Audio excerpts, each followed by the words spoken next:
আমরা একটি কথা পরিষ্কার বলতে চাই, আমরা শান্তিপ্রিয় মানুষ। আমাদের নেত্রী বঙ্গবন্ধু কন্যা শেখ হাসিনা ধৈর্য ধারণ করতে বলেছেন, কিন্তু কোমলমতি বাচ্চাদেরকে তারা সামনে নিয়ে এসে জামাত বিএনপি সংসদে যেতে চায়। তারা বলে নাই, রিজভী বলেছে পুলিশ যদি যায় আপনার ক্যাম্পাসে আমরা সংসদে যাব।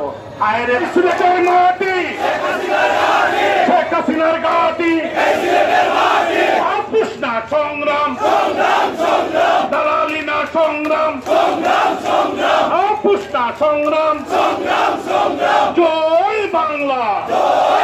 সংগ্রামী বন্ধুগণ এবং সিলেটের স্বাধীনতার পক্ষের সংগ্রামী জনগণ, সিলেট জেলা এবং মহানগর আওয়ামী লীগ কর্তৃক আয়োজিত আজকের এই সমাবেশের সংগ্রামী সভাপতি, যিনি অস্ত্র হাতে যুদ্ধ করেছেন, আমাদের প্রিয় নেতা, প্রিয় অভিভাবক, বীর মুক্তিযোদ্ধা, সিলেট মহানগর আওয়ামী লীগের সংগ্রামী সভাপতি, যার নেতৃত্বে আজকে এখানে সভাপতিত্বে আজকে সভা হচ্ছে, যারা অস্ত্র হাতে এই পতাকা দিয়েছিলেন বঙ্গবন্ধুর নেতৃত্বে।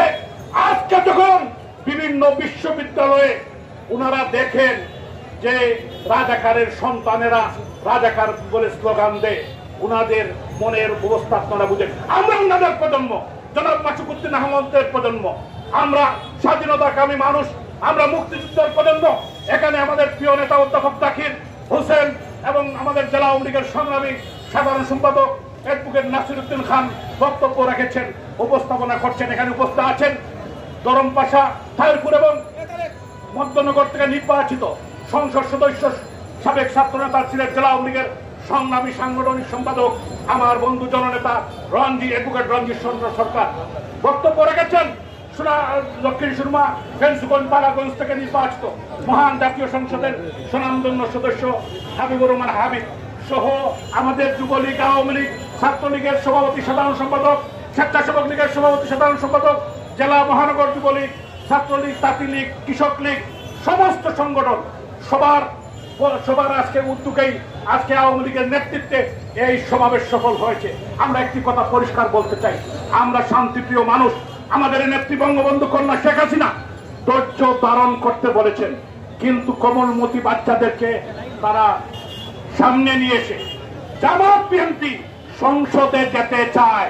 তারা বলে নাই, রিজভী বলেছে পুলিশ যদি যায় আপনার ক্যাম্পাসে আমরা সংসদে যাব। হায় রে বাবা, তুই একা বৈশা বহুদিন ধরে তোর তসবি বংশ, এখন দিন শেষ। আমরা তার প্রতি আমরা ধৈর্য ধরেছি। সাধারণ বিশ্ববিদ্যালয় ছাত্রলীগের 2 নেতাকে তারা পিটিয়েছে এবং তারা কিন্তু শান্তিপূর্ণভাবে তারা এখানে অবস্থান নিয়েছিল। আমরা বলতে চাই, আমাদের ছাত্রলীগও যথেষ্ট। মহানগর জেলা ছাত্রলীগ তাদেরকে মোকাবিলা করতে পারবে, বিশ্ববিদ্যালয় ছাত্রলীগ মোকাবিলা করতে পারে।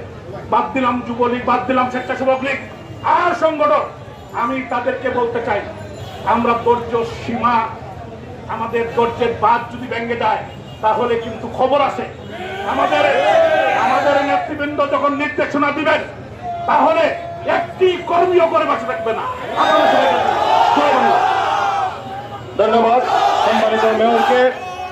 এ পর্যায়ে বক্তব্য রাখার জন্য আমি অনুরোধ করছি বাংলাদেশ আওয়ামী লীগ সিলেট মহানগর